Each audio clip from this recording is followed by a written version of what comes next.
Apollo, the golden boy of Olympus, the god of light and archery, wasn't your average deity. He had a pretty big ego, and why wouldn't he? The guy managed to take down a fearsome serpent named Python, becoming the talk of Olympus. Armed with his bow and arrows, he paraded around the place like he owned it, confidence and power practically oozing from his divine pores. One day, in the midst of all this divine swagger, Apollo crosses paths with Eros, the god of love. Now, don't let Eros' cherubic looks fool you. This guy knew his way around a bow. Apollo, feeling a tad jealous of the little love deity's skills, couldn't help but mock him. "Hey, boy, what do you think you're doing, handling that noble instrument so carelessly? Don't you know why the whole world refers to the bow as Apollo's weapon? With it, I defeated the most terrible of monsters," Apollo boasted, trying to outshine everyone as per usual.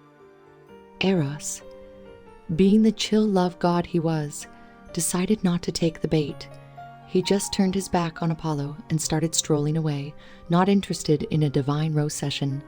But oh no, Apollo couldn't let it go. His ego was bigger than Olympus itself. "That's right. Walk away with your lousy aim.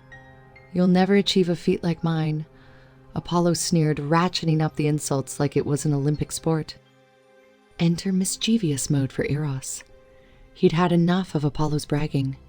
In moves straight out of Cupid's playbook, Eros whipped out one of his golden arrows and took a shot at Apollo's heart. Boom! Arrow struck, and the radiant god fell to his knees under the spell of love. Talk about a plot twist.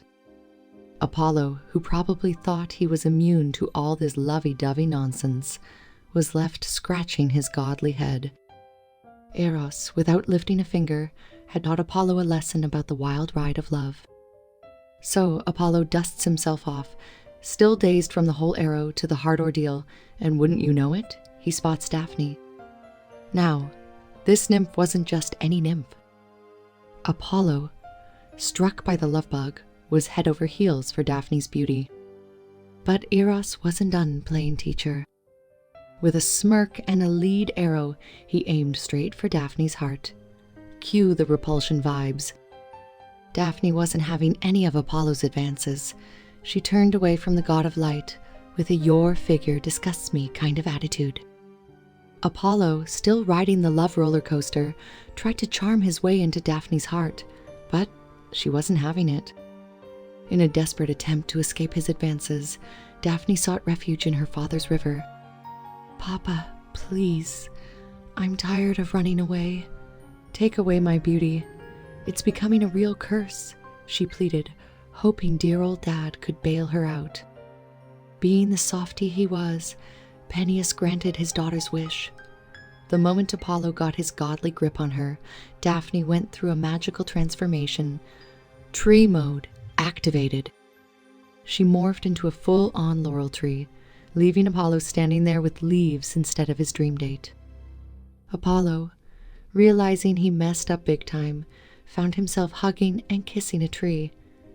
Not exactly the love story he had in mind. As he tried to grab a handful of nymph hair, all he got were laurel leaves. Daphne, now a permanent botanical fixture, had outsmarted the god of light. "I was denied the opportunity to love you, but from this day forward you will be my sacred plant. With your leaves I will make a laurel wreath, which I will wear and bestow upon those who triumph," Apollo muttered to the tree, declaring his undying affection for what was once a nymph. And voila, that's how the laurel wreath became a symbol of glory, thanks to Apollo's failed love affair with Daphne. The gods, it turns out, weren't immune to the messy, complicated business of love. So, next time you think your love life is chaotic, just remember, even the gods up in Olympus had their fair share of heartaches and leafy rejections. Thanks for watching. Subscribe to get more content like this.